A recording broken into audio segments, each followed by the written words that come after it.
everyone, and welcome once again to Sean's Horror Corner. As always, thank you so much for watching. I appreciate you tuning in. And once again, I'm going to welcome back my good friend Brendan from Our Life in Horror. Brendan, thanks for coming on again, sir.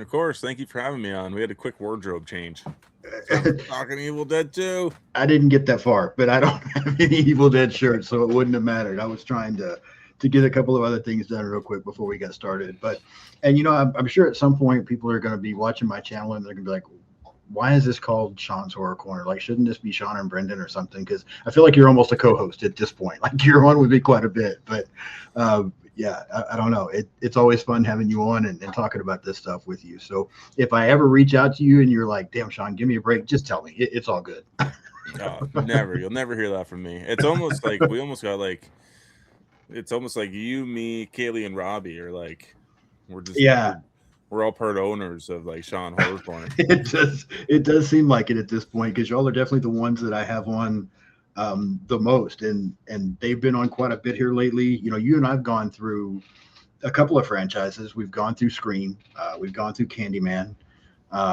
trying to get through Halloween and Friday the 13th franchises with them. And there's a lot more of those movies. So it's taken Oh, a yeah. little bit to get through those. But they're going to be back on with me next week, actually, to talk about H2O and Friday the 13th 6. So it's going to be a lot of fun talking with them. And Robbie's something else. He cracks me up. He makes me work hard to stay focused. Oh yeah, I know. I can see it. Trust me. No, but I love it. They're great, and yeah, they're always on your channel. They're always great episodes. Yeah. Um, yeah, I'm curious to know what franchise you'll be discussing next with them. Yeah, that's a good question. I've got to figure it out. I know you and I have talked about once we get through the Evil Dead, we've talked about going through Hellraiser. And, I hear a lot of people say that's going to be a tough one to get through. I've never seen all of those movies. I've seen the first three, and then I've seen what was it, 2022, the remake thing, or whatever you want to call it, with the female Hellraiser. I've seen that one. There's a lot in the middle there that I have not seen that I've heard aren't good, but at some point I want to check them out. So I'm going to see how this goes. Oh yeah, well, I'll suffer through it with you. So I appreciate that. I appreciate that. Yeah, and the Sarah and Kelly over at the Final Girl podcast, they're going through Final Destination with me right now. Trying to also get some dates set. Swift and Jimmy from Horror 365, they're about to go through the Leprechaun franchise with me. That's going to be a lot of fun to ooh, talk about. I know, nice. so that'll be interesting. Matt over at Getting Off is going through Wrong Turn. Gosh, I'm trying to think. Isaiah is going through Texas Chainsaw with me. Yeah, there's a lot, but I'll have to figure out something else. I'm about to run out of franchises and start just having Yeah, to I was do gonna say you individual almost nailed things in all. there. You nailed all the big ones. Yeah, I think so. So I'll have to find something else. But enough of all that nonsense. People probably don't want to hear all that right now. You and I are going to be discussing Evil Dead 2. Before we do, go ahead and take a minute to promote your channel and talk about anything that you might have coming up. Well, I am Brendan. I am one half of Our Life in Horror. We primarily stick to YouTube lives. We are on Instagram as well. Um, I don't have anything scheduled up as of late, but I am gonna try to get out a physical media haul for the month of June, because it was a big month in horror. Yep. With physical releases, of course, you got Scream 7 and Scream 4 getting its 4K re-release Right. or release debut, essentially. So yeah, I'm gonna try to schedule something along those lines. It's Canada Day is actually next weekend, Okay. and then I'm going to a cottage for the weekend, for that Nice. long weekend. So I forgot all about it. That crept up on me. It got here real fast. So yeah, I'm gonna try to get it another live before then. Okay. Very cool. Yep. Definitely go check out Our Life in Horror. Subscribe, become a member. Yeah, he's had a lot of stuff going on, but the stuff that he puts out is always fantastic. So definitely go check out Our Life in Horror if you don't already. We will start talking about Evil Dead 2. So we just recently did the first one. Um, you're a huge fan. I liked it much better than I thought I did. And now we have this. This is going to be interesting to talk about. But we'll jump in. So, tagline for the film: "Kiss your nerves goodbye." Uh, Brief synopsis: Ash Williams and his girlfriend Linda find a log cabin in the woods with a voice recording from an archaeologist who had recorded himself reciting ancient chants from the Book of the Dead. As they play the recording, an evil power is unleashed, taking over Linda's body. Film released March 13th of 1987, directed by Sam Raimi, written by Sam Raimi and Scott Spiegel, distributed by Rosebud Releasing Corporation, runtime of 84 minutes, $3.5 million budget, only 5.9 million at the box office. Much bigger budget, much less return. Get your thoughts on why here in a moment, but before we do, Bruce Campbell, Denise Bixler, Sarah Berry, Dan Hicks, Casey Wesley, I'm not sure which way she says that, but that's primarily our cast for the film. So yeah, normally we'd jump in and talk about casting characters, but let's talk about that budget and box office first. Approved for much bigger budget, but then did not do well at the box office. Why do you think that is? Personally, I think it's a bit of an identity crisis with the movie. This movie, essentially, a lot of people say it's a remake of the first movie. Therefore, I think maybe word of mouth back in the day was like, yeah, it's just basically the same movie over again. So I can see where people would maybe be put off by that kind of aspect. And I don't know. That's all I kind of really got for why I think it potentially, well, it did fail at the box office. Yeah. But this is, again, it's like $2 million for a budget is not a huge budget for a movie. Right. But what they were able to accomplish with the movie itself, it's all on the screen. Yeah. So they definitely stretched that budget out as thin as they could and made it work. And I think it's another great installment in the Evil Dead franchise. I know we're going to have some combative discussion, I think, on this episode, but I do think it's great. And like we were talking about backstage, I can see issues with the movie, but I tend to look past them pretty easily. Okay. I mentioned the cast members here real quick. Again, we have Bruce Campbell. I know your thoughts on him. What do you think about the cast for this one and the characters for this one compared to that first one? I like this cast. I mean, you don't get a lot of time with the extended cast that comes in, like Ed and who else is there? Bobby Joe and Annie is kind of like the only one that you really get any sort of real side character growth and depth from. So I can understand it. And you want to talk about, like, you had issues with Linda's laugh in the first one. Yeah. I have issues with Annie's scream in this movie. I can see that. Her scream drives me fucking nuts. Happens way too much, and it's just the exact same thing over and over again. So I understand. I can understand where Linda's laugh came in. Okay. But Bruce is just fucking like, if you look from where he came from in Evil Dead 1 to this movie, his acting has gone up like 100-fold. It's so good. I completely agree. And that's something we talked about when we talked about the first film recently, was that even where it wasn't great, he was still charming. And so, because I've heard people, not just yourself, I've heard people for years talk about how amazing Bruce Campbell was. And I never disliked him. He just wasn't that big a deal to me, just to be completely honest. There were so many other people that, if I would have gone to, let's say a year ago, if I'd have gone to a horror convention and Bruce Campbell would have been there, I'd have been like, oh yeah, that's cool. But there's so many other people that I want to meet. I probably would have just passed. No. I'm not thinking take it back. Take it back, Sean. Take it back, dude. I said a year ago. If I was to go, there's a convention coming up next month that I am really, really hoping I'm able to make. He's not going to be there, but if he was, 100%, I would want to meet Bruce Campbell. So I'm seeing it now as I'm going through this franchise again. And he was charming in the first one, even with some of the shortcomings in the performance. And in this one, I agree, so much better. And like you said, the rest of the cast, you don't get a lot of time with some of them to really, I don't think to form that big of an opinion. I said on the first film that I wasn't really that impressed with anybody else, and I feel very similar to this one as well. Other than Bruce Campbell, everybody else is just fine. I mean, they're there. They're not horrible, but they're not great either, in my opinion. Um, Give me your thoughts here. We talked about, we both thought the cinematography for the first film was fantastic. What are your thoughts here on this one? They're great. Are we doing collectibles?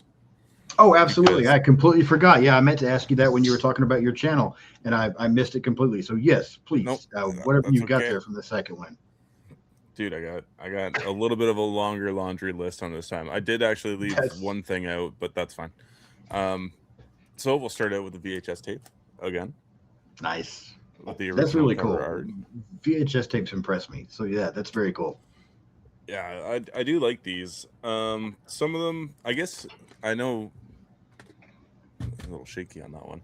This So one, let me ask you, have you always had these, or did you just recently add these to a collection? Like you had it first, on DVD, Blu-ray, that kind of thing, and then you found the VHS and went back and got it, or have you always had them? So I actually went back and found the VHS tapes. I bought them about a year and a half ago, 2 years maybe. Okay. Just because I think they came in like a bundle thing.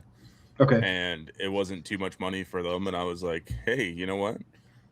I have a VHS player. I don't have it hooked up to anything, but I was like, if I ever feel like really nostalgic, maybe I'll get something and kind of watch them on that. So I do have a small select few of VHS tapes that I have just for the movies that they are essentially and what they kind of hold purpose to.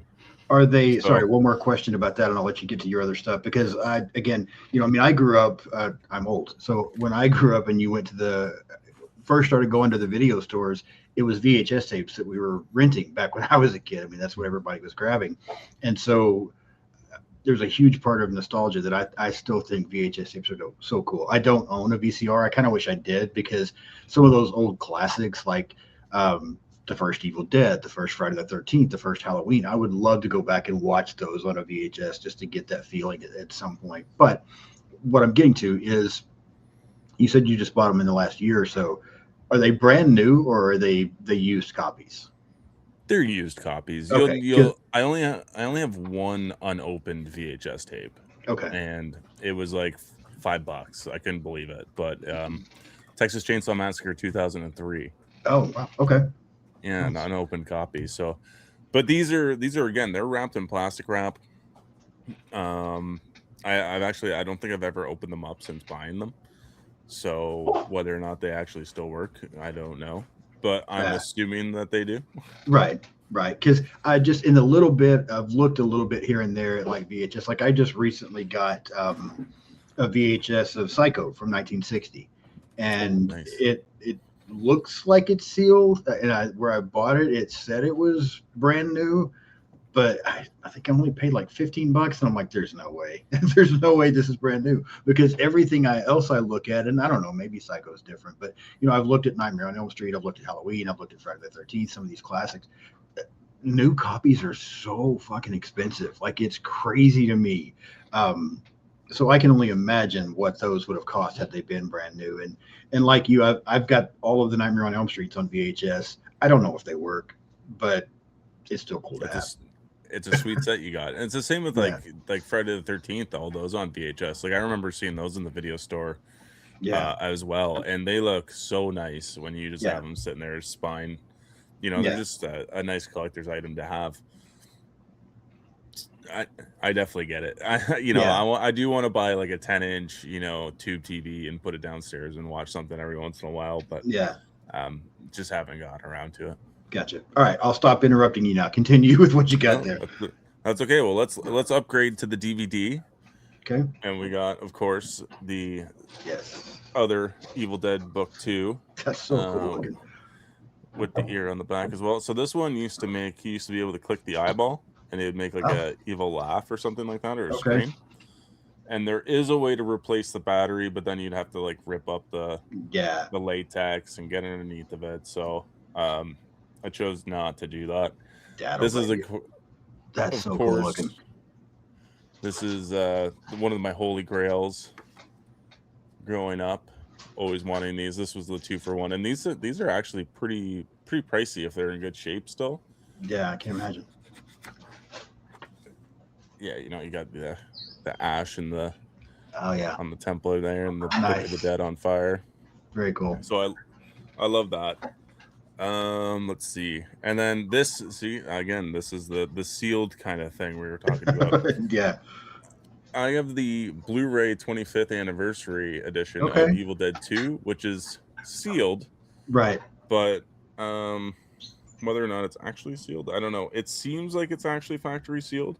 Okay. Um, That's pretty I cool. got it for like $20. I was like, okay. Yeah. So this will remain forever sealed. Gotcha. And then of course I'll show off the Steelbook one more time, just the 4K Steelbook collection there That is very nice. Yeah, I do from like that Best as well. Buy. And then we were discussing NECA figures, so this is my NECA figure. I have the Evil Dead 2 Nice. NECA figure of Ash. He does come with all of his fun accessories. He's got Linda's head there. There's a boomstick, a chainsaw. Oh, no chainsaw. An axe. Okay. You also get the alternate evil Ash head, Yeah. as well as the tape recorder and the Necronomicon. I gotta pick that up. That's really cool. I like that. They have an ultimate Ash figure from The Evil Dead, but I was like, I bought like 7 of these figures at one time. Yeah. So I was at a convention, so I was like, I'm just gonna get all my favorites. So I went with Evil Dead 2. Gotcha. Okay. And then I got Sam this, but it was kind of more of a guilty pleasure for me. But we got a Living Dead doll. That's Ash. pretty cool. I like those. I've seen those. I haven't seen Ash, but I've seen those a few places, and I'm always like, I kind of want it, I kind of don't. That's pretty cool. I like that. Yeah. Yeah. Talk about a pricey like item. These imagine. Living Dead dolls get fucking expensive. Yeah, it's crazy. Let's see. I do have the evil Ash mask in the back from Trick or Treat. Nice. And then the last thing I'll show off is I have the vinyl. Oh, sweet. That is very cool. I can't find the first one. If I do, it's like from overseas. Okay. Let's see. There it is. That is very cool. I'm impressed. I had no idea you had that. Yeah, I know. I haven't shown them off actually, and I was like, oh, I should get the vinyls out. I haven't really showed them off in a long time. I think this is waxwork, so I think the vinyl is bright yellow. I think it's the color of that's very cool. Of the Oldsmobile. Yeah, nice. Okay. That's it. That's all I got. It's a lot, but that's all. No, that's pretty cool though. Did you you don't have to say exactly, but was that pretty pricey? Actually, it wasn't as bad as what you think it would be. Okay. It was definitely on, like, usually vinyls here go for, especially like motion picture vinyls, because they're the harder ones to find. Right. I think I got it for $60, 65. Okay. Yeah, no, that's not bad at all. Yeah, okay. For something that I think that's out of print, I don't think it was a bad price for it. Yeah. But yeah, you'll be seeing more vinyls in the future upcoming episodes. Very cool. All right. Well, since you mentioned the vinyl, let me ask you about the score.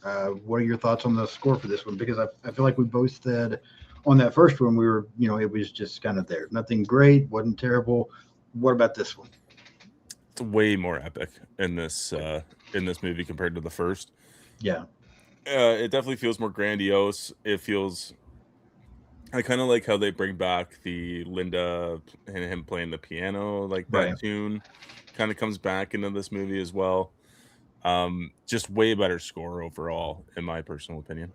Yeah, I agree with you, actually. I do think it is better. Cinematography. What are we both really liked it on the first film. Your thoughts here for this one? It's even better. I don't know how Sam Raimi can top his own cinematography, but he does it.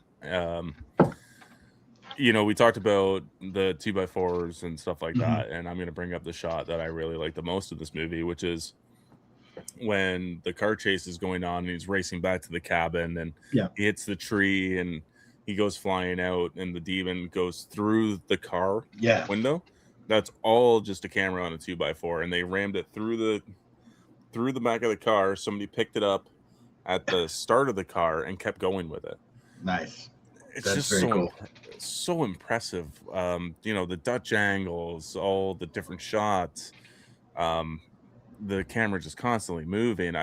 It feels like it shouldn't work with how much it moves because it should feel almost disorientating, Yeah, but it works it works very and well. it I doesn't agree. take you out. Yeah, I completely agree. I'm with you 100% on the cinematography and stuff like that for this one. I think it's really good as well, with one exception. We talked about this a little bit before we started recording. I do not like the stop motion animation stuff in this one at all. I don't, yeah, it bothers me a lot in this film, but we'll get more into that as we go through the plot a little bit. Again, don't have a lot as far as production notes for this one. I will say that I saw Sam Raimi's original premise for this film involved time travel and the Middle Ages. It looked like, from what I was reading, he was pretty much ready for Army of Darkness, is where he was going next. And the producers requested the film be more similar to the first film. So he kind of redid things here a little bit. Raimi was struggling to find funding for the film, but Stephen King was such a huge supporter of the first film that he was able then to persuade producers to go ahead and fund this movie, and that's how he got a little bit better of a budget for this one. One thing I wanted to mention, because I had never heard this before, you may have heard this. So one draft for this film had a group of escaped convicts that were holding Ash captive in the cabin. They were looking for some type of a treasure, and that's where everything goes wrong. Had you heard that before? No, I have not. Okay, yeah, that was, I guess, an early draft. Would you like to have seen that? Do you think it would have been better than what we got? Hard to say. How does that idea sound to you? I think it's hard to say. I don't think personally I would have liked it. Okay. Because I've seen Wrong Turn 3 Bloodlines or whatever. Yeah. Wrong Turn 3, whatever it was. But I've seen that movie. It's not good, and that's all convicts. Yeah, that's true. At least in this case, you can semi root for the side characters, as where I'm not a lot of the side characters by any means, but you can at least get behind Annie and Bruce, Sure. as where if you were to introduce a bunch of convicts to the cabin, I don't think you wouldn't be able to root for any of them in any sense of the word, because they've just been they're all convicts. They're all Right. people that are morally, they're not good people. Yeah. No, I completely agree. I mean, I made the comment in the beginning here that I don't think that, other than Ash, this is, the characters are that great in this, but they're not terrible either. And I feel like if you had convicts, they would have been terrible, and it would have hurt this a little bit. So I completely agree with what you're saying there. I think that would have hurt it. And yeah, that particular Wrong Turn movie is not great. So I'm with you 100% on that. Yeah, I thought something else popped into my mind, and now I'm not remembering what it was, but maybe it'll come back to me here in a moment. Let's get into the plot. We'll start to walk through this a little bit. Oh, I know what it was. One more production note. I knew I'd think of it. So I guess also initially the plan was to have that original cast back in the beginning of this film briefly, with them doing what they end up doing. But for budgetary reasons, they decided not to do that and just went the route that they were going. I'm going to talk about this opening scene, and then I really want your take on how this was done. And I know there's some rights and things like that are involved, but we open up, we get kind of some narration and some animation on the Book of the Dead. We then meet Ash and Linda, that they're traveling to this cabin. We get the whole necklace thing again. This time the difference is they're not going to this cabin to get away. They just kind of come across it. Like they're not even supposed to be in there. It doesn't seem like. Ash finds a tape recorder. He gets the tape of the archaeologist Raymond Noby, who's talking about the Book of the Dead. The demon gets unleashed. Linda gets, attacked and possessed. And we have a battle between her and Ash, similar to what we had in the first film, where again he decapitates her and ends up burying her. Give me your thoughts on the opening for this one, and explain your understanding of why. Because as you said before we got into this, there's a lot of people that feel like it's just the first movie remade. Maybe is why the box office numbers weren't great. Give me your thoughts on the opening scene and why you think this is what they did. I still like it. It's a good quick recap of the first movie. I mean, you essentially got all the beats that you need. You Right. know, he finds a tape recorder, two kids going out to a cabin. You know, Linda dies. So I think it's a pretty good recap. I think right off the bat, the movie feels more grandiose Hmm. in the sense like the bridge is bigger, Yes. the score is bigger right off the bat. Um, it's just something about the production feels a lot more high budget.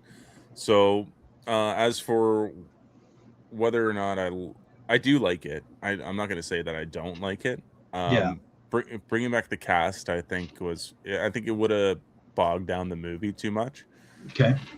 Um, and of course, it's right issues. Like, the Evil Dead is owned by a different production company. Evil Dead 2 is owned by Rosebud, and I think was it Renaissance Pictures? I Um, believe so. Yes. I yes. think that's what I saw. Yeah. So basically, they asked the other company if they could use footage for it, and they were like, no. So they Right. were like, okay, we're just gonna have to reshoot our own thing, which Yeah. happens in the original trilogy altogether. Every movie is owned, like Universal does Army of Darkness. Mhm. So each film, that's why you'll never see them in a complete box set, is because each movie is owned by somebody Someone. Yeah. different that's not willing to share. Right. Um, so I think they just made do with what they could. There is, like Bruce Campbell has said, there is a spot in the movie where you could end the first movie and then skip the first like 5 minutes of Evil Dead 2 and pick up Yeah. exactly where you left off. Right. Um, and you can do that with Army of Darkness too. There's a spot where you could just cut it and splint it and make a whole like crazy 4 hour long edition of this movie. Yeah. Um, but I like it because it's fast paced and it doesn't stop moving whatsoever. Okay. Yeah, I mean, I'm fine with it. I think for the most part, it threw me off a little bit because, as I told you, I had never seen all of this movie. I had only seen part of this film, and somebody, I cannot remember who it was for the life of me right now.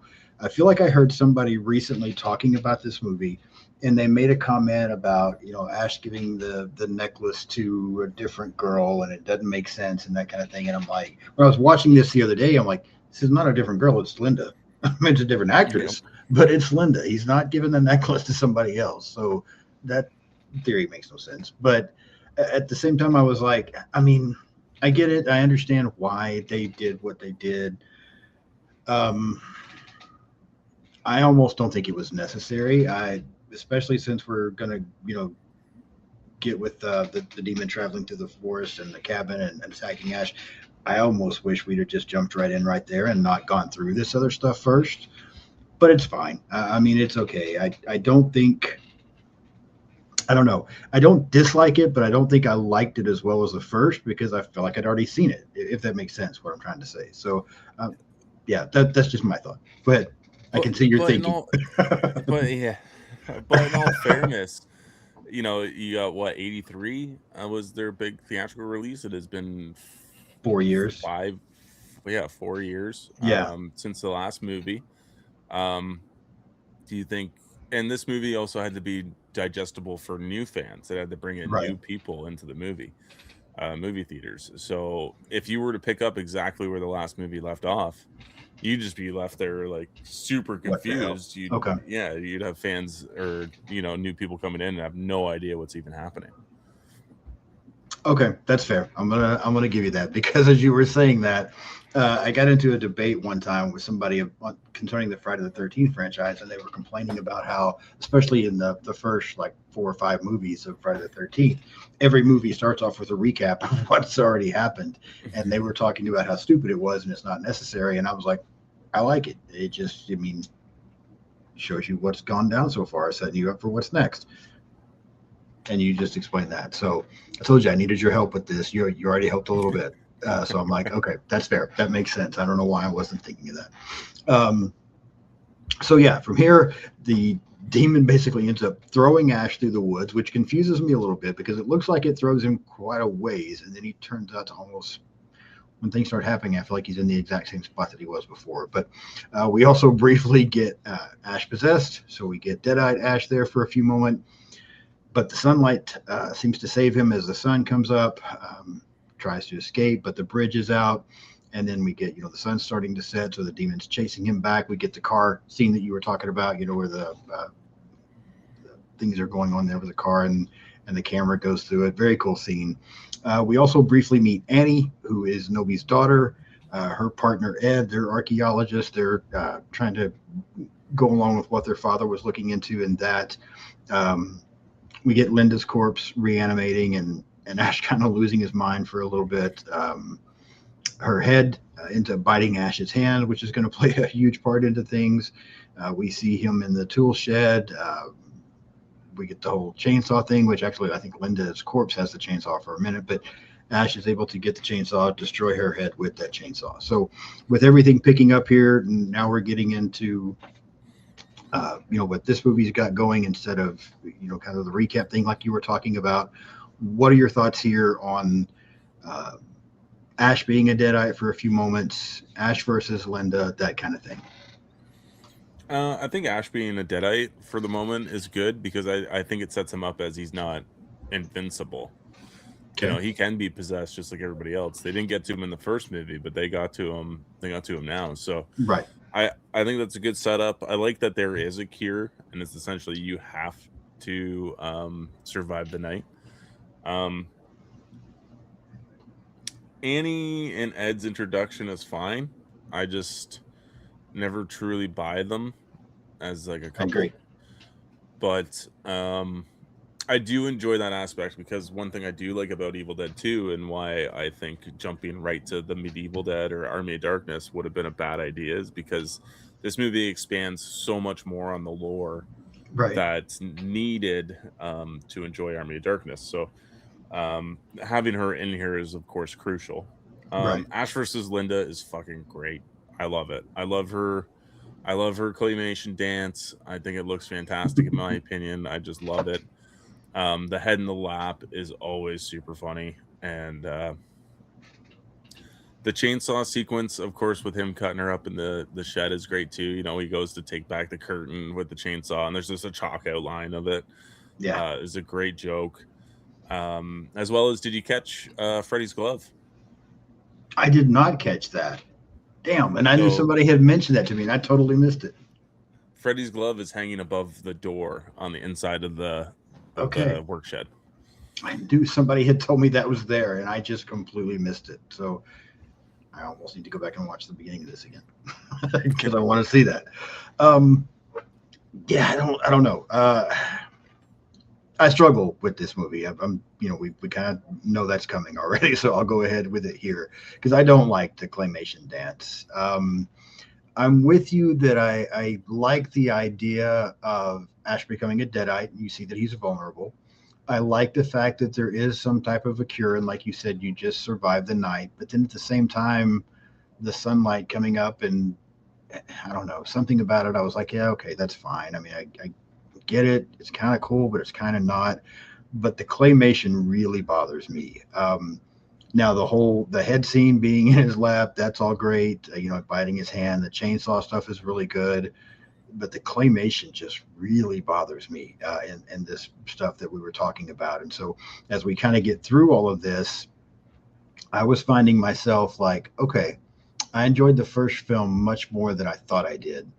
I'm not sure what I'm going to think about this one as I'm getting through the early parts of this because I just cannot describe how much the claymation was bugging me into this, but we'll move on. So we kind of yeah, we're not moving on quite yet. You gotta remember, this movie is what, 87? 87, yeah. 87. When did the Terminator come out? What? 84? 84? I think Terminator was, the Terminator was claymation. Yeah, but it looked better. It didn't.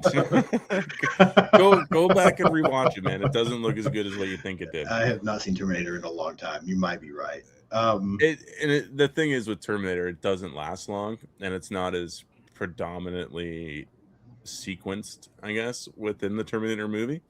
Okay. But you got to remember, they don't have computer CGI special effects yet. Sure. It was either this or they went back to like the monster days of doing like slow fades, with them putting more and more dramatic makeup on as it went on, Right. which would have looked incredibly more silly.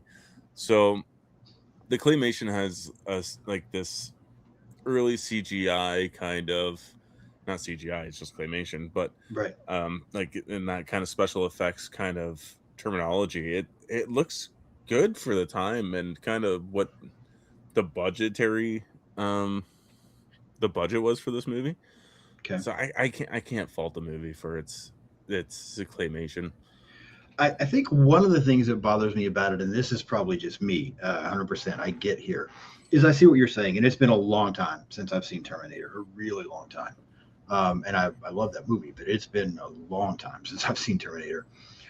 I feel like this is supposed to be funny, and I don't find it funny. Um, do you think it's supposed to be funny? Like, is this is for Oh comedy yeah. effect here? Yeah, Yeah. and see, it just didn't land for me as funny. I just thought it was silly. So maybe that's part of the problem that I have with it.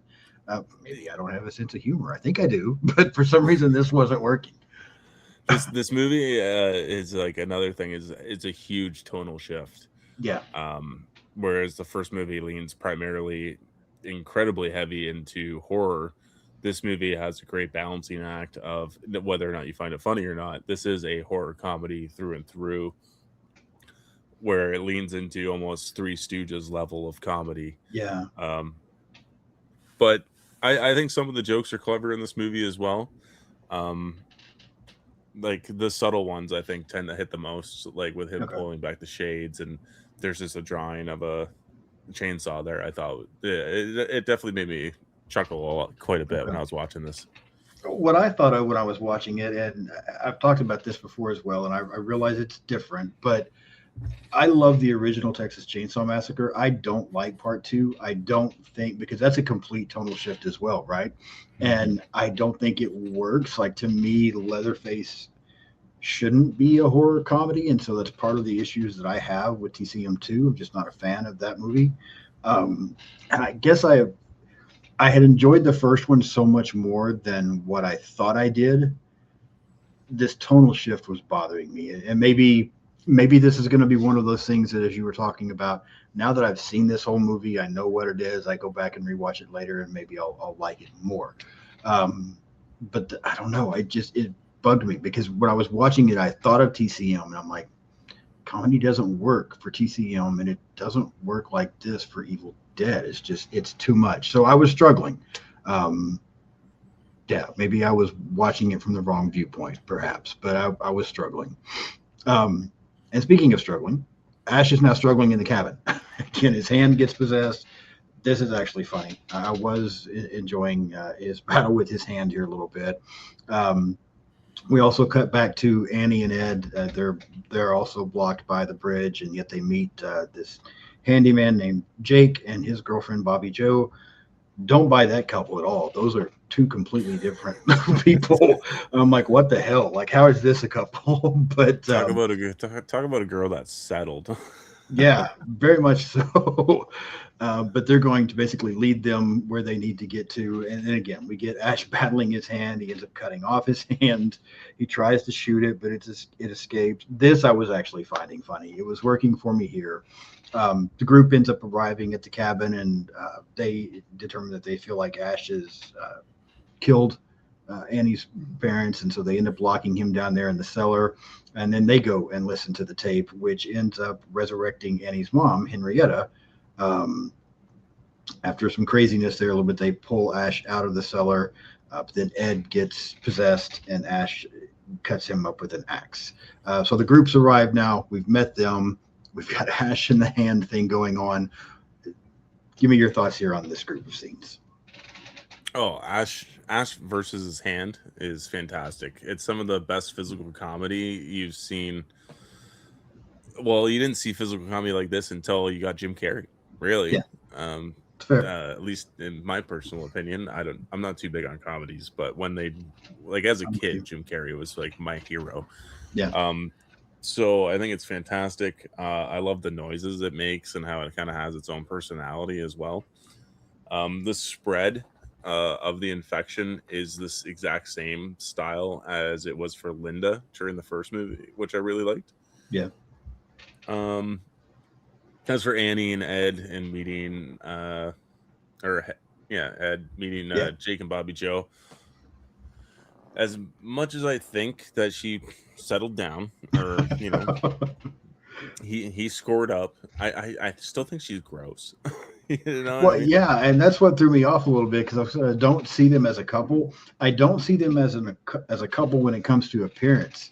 But then she doesn't act like she looks. I mean, I don't know how else to put that. Like she looks one way, but then she's like, spitting and talking about stuff too. And I'm like, okay, I guess their personalities match. They're just their appearance doesn't match. But yeah, I'm with Yeah, you. she's got a big old lip of chew in there, just spitting away.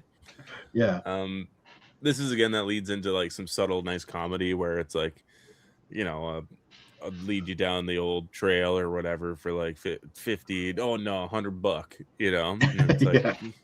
yeah, okay, if you take my bags. And then he looks on the side and he only sees like 2 little bags. And it was showing earlier about the giant suitcase she brought back. Yeah.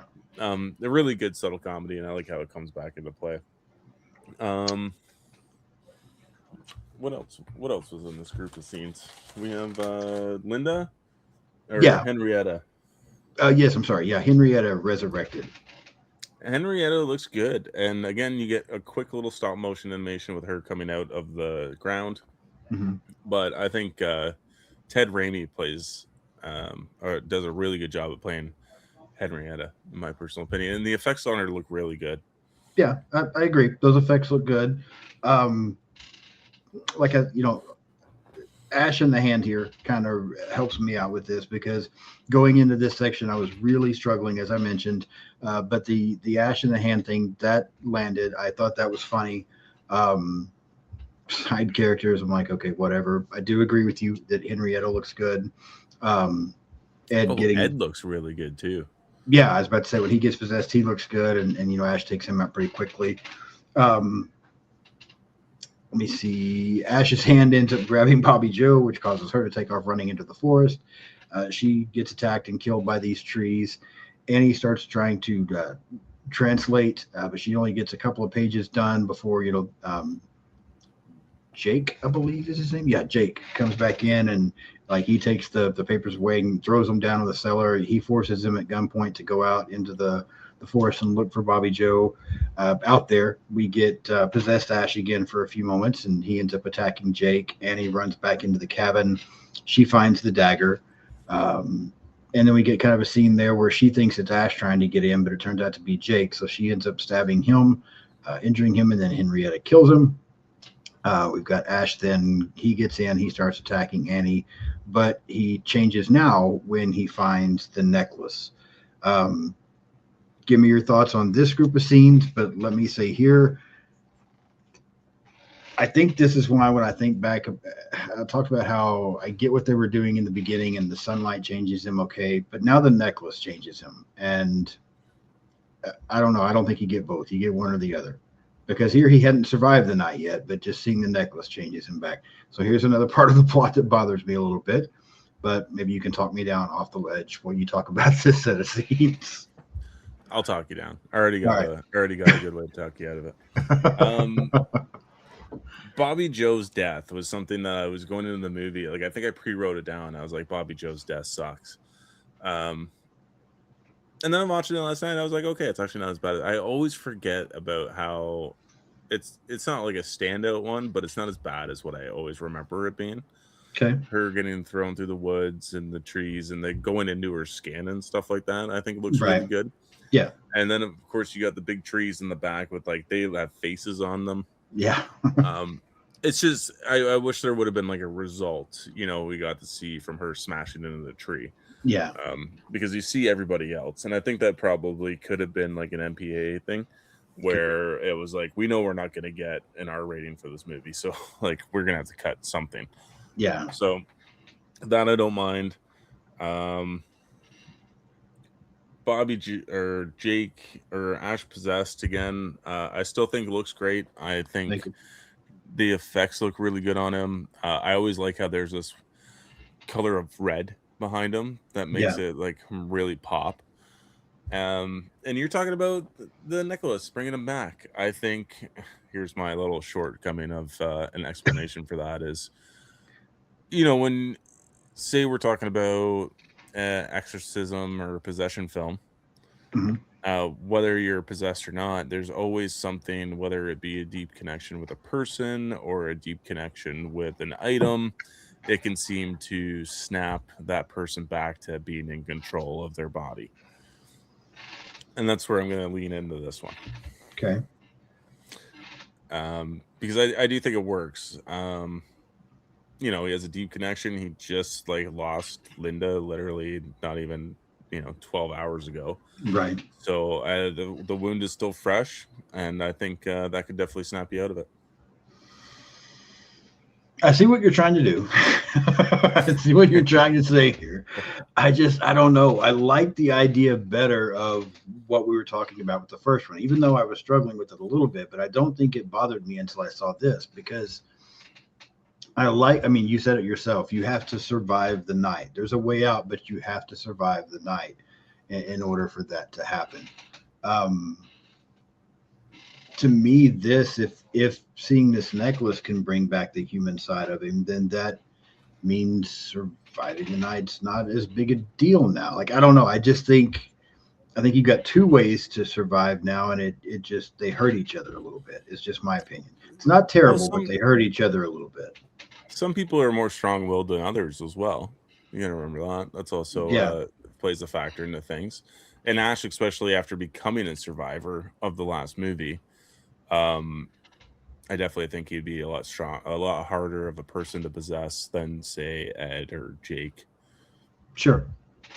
Okay. That's fair. Yeah, I will give you that part.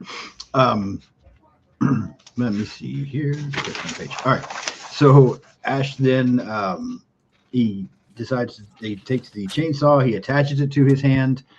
He and Annie enter down into the cellar where he finds those missing pages.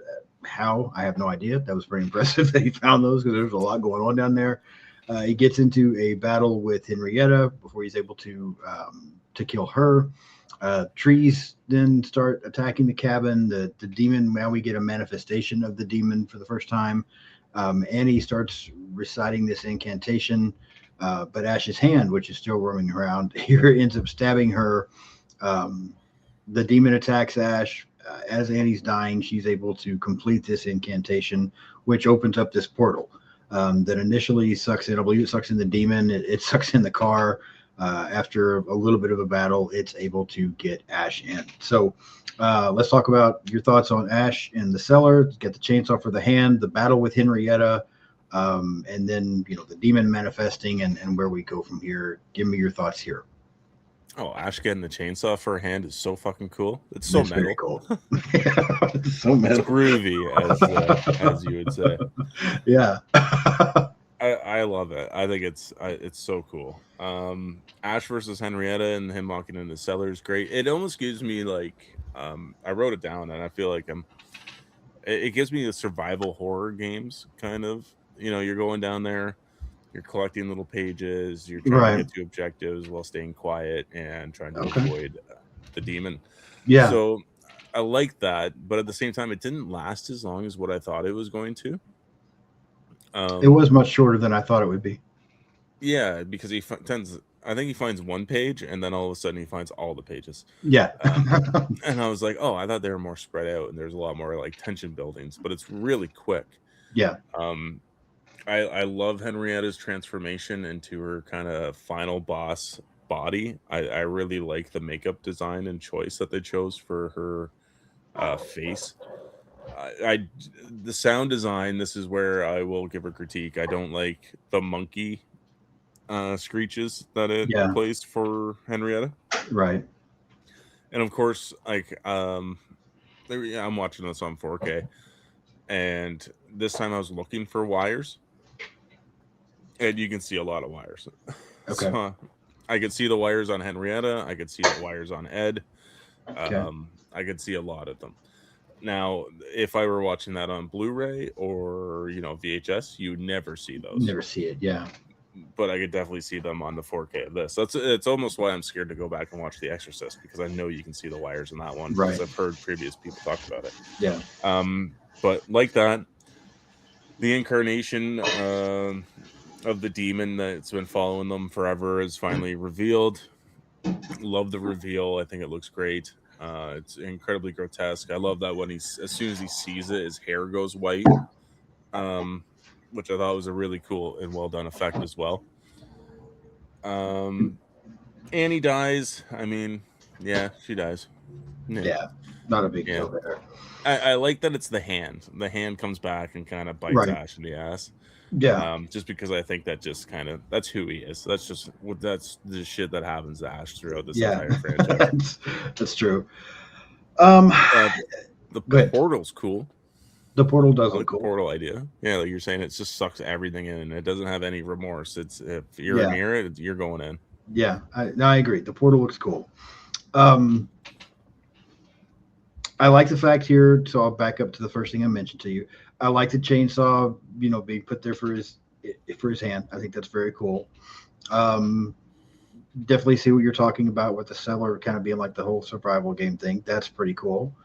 The Ash and Henrietta battle was okay. I think, I don't know, I guess maybe I wanted more from that than what I got, but it was fine. The trees attacking the cabin and all of that, that's okay. Here's a place where we'll disagree, because I'm with you. Annie dying, that's fine. I mean, she got to finish the incantation to do her part. That's okay. I do like the fact, like you said, that it's Ash's hand that stabs her. I don't like the manifestation of the demon. It's not that it looks bad. I mean, it's okay. Once I see it now, and I don't think it looks terrifying. It looks okay, but I'm like, this thing was much fucking scarier when I didn't know what it looked like. When it was just moving through the forest and the cabin and the fog and that kind of stuff, it was so much scarier. Now that I see it, I feel like I'm looking at some monster on a Teenage Mutant Ninja Turtles cartoon or something. Like, I'm just not, I was just like, I don't know what the hell this thing is, but I don't know. It looks okay, but I don't like it. I don't like the manifestation that we get here. I do like the portal. I think the portal's cool. The fact that it's sucking in absolutely everything. But I was not a fan of getting this manifestation of this demon. I just thought it looked silly, honestly, for the most part. I don't know. It didn't work. It's scarier when I didn't know what it looked like. I will say, I'll agree in a sense that I do think the Evil Dead franchise has an issue with third act big bosses. Okay. This one kind of is like the lesser of the Evil Dead Rise has one as a third act evil boss thing that I found incredibly underwhelming, in my opinion. Have I grown to like it more over new watches? A little bit, but I'm not gonna say it's a lot. I do find that the scariest thing is like if they were just deadites kind of just by themselves, or we get some things from the TV show that are kind of interesting and cool and different unique demon designs and stuff like that, but they're still a singular demon. They're not like this giant creature. So I can get behind with what you're saying. Okay. Yeah, just because it reminds me, and I'm not saying that movie is, or those movies, there's two of them, are in the same league with Evil Dead. I don't want to be insulting and say something like that, but I think I have a problem when movies do this with the whole, like you said, the whole final boss thing. Smile 2 comes to mind. I don't know if you're a fan of Smile 2 or not. I really enjoy Smile 2 until the finale. I don't even mind the fact that it's going to take place at this concert where now there's so many other people that are going to be infected by this, but I didn't need to see it. Like the monster thing that forms out of her in Smile 2 is ridiculous, in my opinion. And it almost ruins that whole movie because I thought it was so much better. I didn't need this monster final boss thing in that. I didn't need it here. I don't need it in The Substance. Like, there's just, I don't know. I don't like a lot of that stuff. And it really, really bothers me here as well because, again, I almost find it slightly funny, but it's not funny. And again, it goes back to what I was saying earlier, that there's too much attempts at comedy in this one for me. I think Texas Chainsaw is better as a horror movie instead of a comedy. and I think Evil Dead is probably better as a horror instead of a comedy. So it was bothering me here. Now, as we get to the finale, um, I told you earlier I've never seen Army of Darkness, so I'm looking forward to finally watching that. For the longest time, I had not watched. My reason for not watching Army of Darkness is because I'm like, this sounds stupid to me. Now he's going to be in the Middle Ages with knights and shit. I have no desire to watch this movie at all. This finale makes me want to watch it because Okay. as he goes into this portal and then he pops up and he's in these Middle Ages and he's surrounded by these knights. We get this like winged deadite thing flying around that Ash kills, and so the knights now they're hailing Ash as their champion, which we kind of heard a little bit of that. I didn't really touch on it, but earlier in the story, finding out kind of what's going on there in the lore, and then we just get Ash screaming because you kind of get the impression that he does not want to be this champion. Like this is not at all what he's wanting as this one goes off. So, as many problems as I had with different things in this film, I did like the finale, and it does encourage me now for watching Army of Darkness. Give me your thoughts on this finale. Oh, I love the finale. I think it's great. Okay. Just totally throwing it back in the what I think it's like 1100 AD or something like that. Yeah. I think it's good. It doesn't look the best by any means, as Right. like it just looks too grainy. Like it doesn't look. It looks really saturated. Mhm. But yeah, he doesn't want to be there, and he even criticizes himself earlier in the movie when they're looking at those pages, and Yeah. this is like, oh, he's the savior that was supposed to put an end to all this. He's like, well, he Right. didn't do a very good job. Um, Yeah. so I like that, and yeah, the winged demon I think looks pretty good. It, I guess I don't want to spoil anything for it, but Sam Raimi is the knight that's like, oh, he who cometh from the sky to save Yeah, us that's right. all. I That's remember Sam hearing that. Raimi. Yeah, that's pretty cool. Mhm. Okay. Um, okay. Anything else you want to mention about Evil Dead 2 before we rate this one? No, I still have a fun time with it. I definitely. So the issue I had with it, I think the last time I watched it was a pacing issue, and I Agreed. felt like the movie was bogged down, particularly in between where the new characters are introduced to Ash. I thought the movie was bogged down a little bit by time, and then I was watching it yesterday, and I was like, no, there's not really a stop and go at any moment in this movie. It's all just pretty much go. So I don't think I actually don't think there's much of a pacing issue at all. Like I said, I think the lore is more explained better. You get a lot of setup for the next movie. Mhm.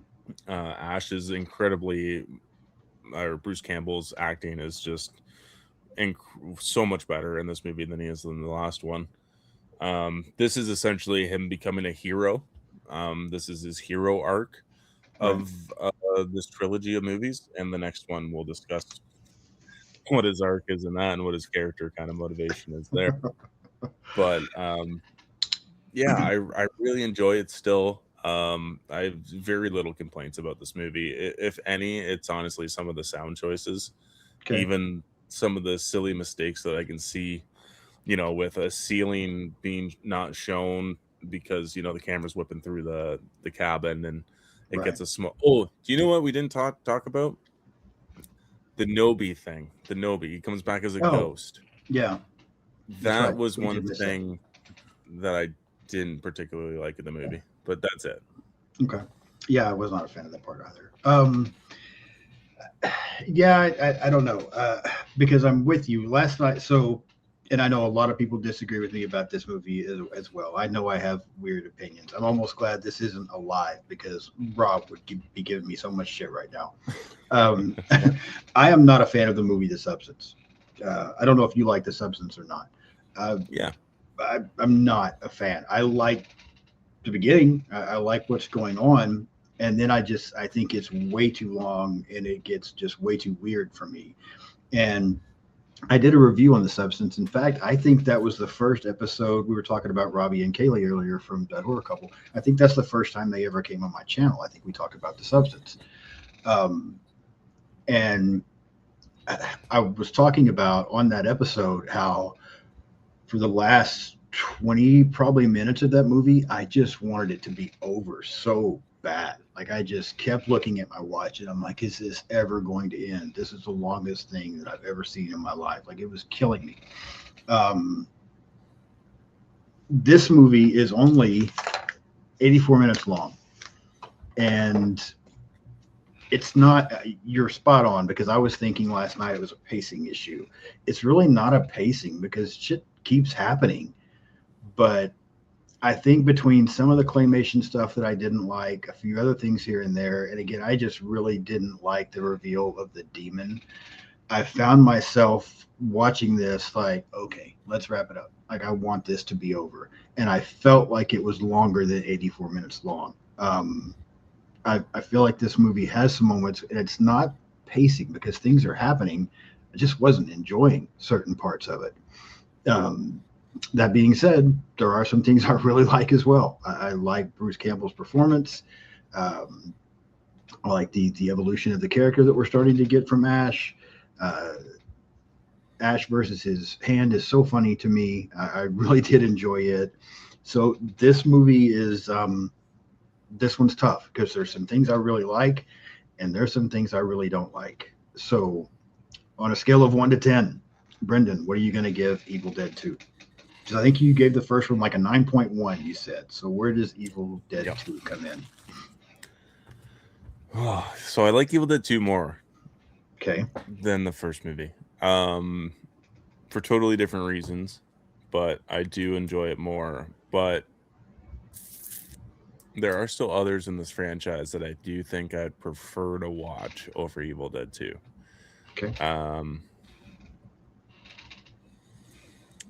Oh boy, I know I'm gonna get in shit just from if Rob watches this. I'm gonna get in shit for my rating, and my rating is gonna be high. Well, it's gonna be a 9. I'm gonna say 9.5. Damn. For this movie. Okay. I do think, for me personally, there are movies in this franchise that will go higher. But this movie's not bad by any means, in my personal opinion. I know clearly not yours, but yeah, the Evil Dead movies are pretty consistently really high for me. There's not one I don't enjoy watching, and yeah, I mean they're near and dear to my heart. I'm going to go into a whole spiel when we talk about Army of Darkness about why I love this franchise so much. Okay. But yeah, I think this is a solid 9.5. And Sam hates this movie too. Okay. Sam doesn't like this movie.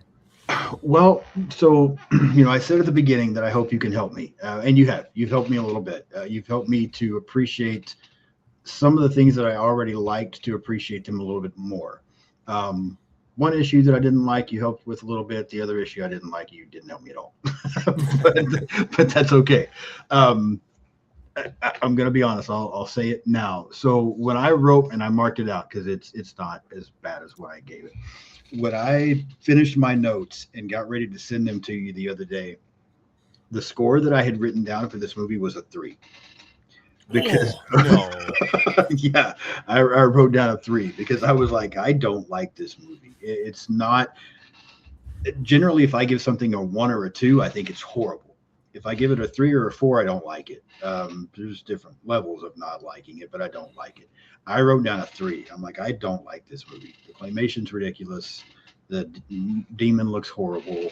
It's not funny, and it's trying to be funny, and it doesn't need to be funny. Like, I just had so many issues when I watched this. And when I wrote that down, I'm like, fuck, Brendan is not going to like my thoughts on this movie at all.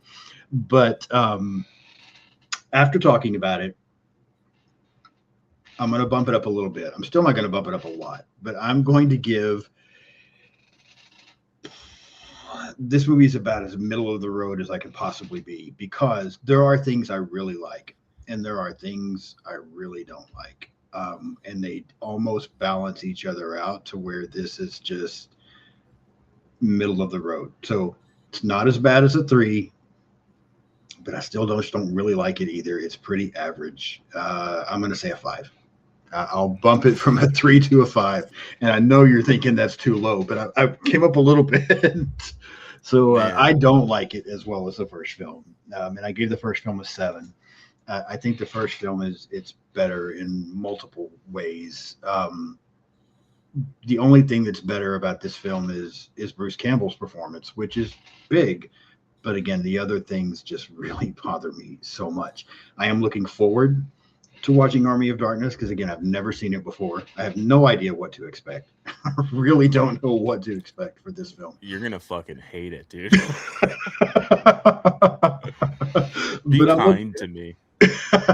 But I am looking forward to seeing it. And you know what's funny to me is typically what I'm starting to think may happen with this franchise, most of the time, if you come to me with some of these other classic horror franchises, I always prefer the earlier stuff. Friday the 13th, we were talking about that earlier.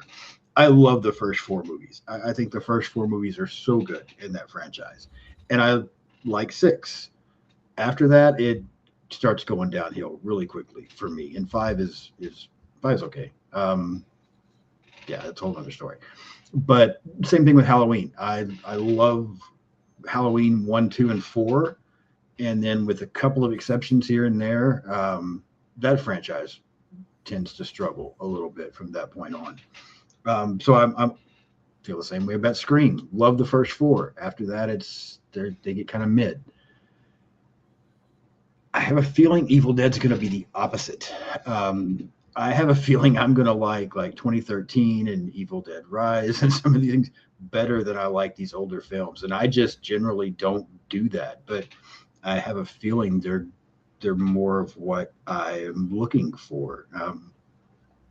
Maybe I'm wrong. We'll see. But I just have a feeling that's what's going to happen. I can see that because it depends on what you want from your Evil Dead film, essentially. Yeah. And especially with like Rob doesn't like 2013. I don't see why, but he doesn't like it because it's not Evil Dead 2, essentially. And I like Evil Dead 2013 because it's more like the Evil Dead. Right. And I don't mind Evil Dead Rise because it's kind of like Evil Dead 2. You know, it's a mixed bag of a franchise on where you're totally going to get either pure horror or you're going to get a horror comedy. Right. So, and especially in the newer stuff, it tends to lean a lot harder into the horror, especially with 2013. Yeah.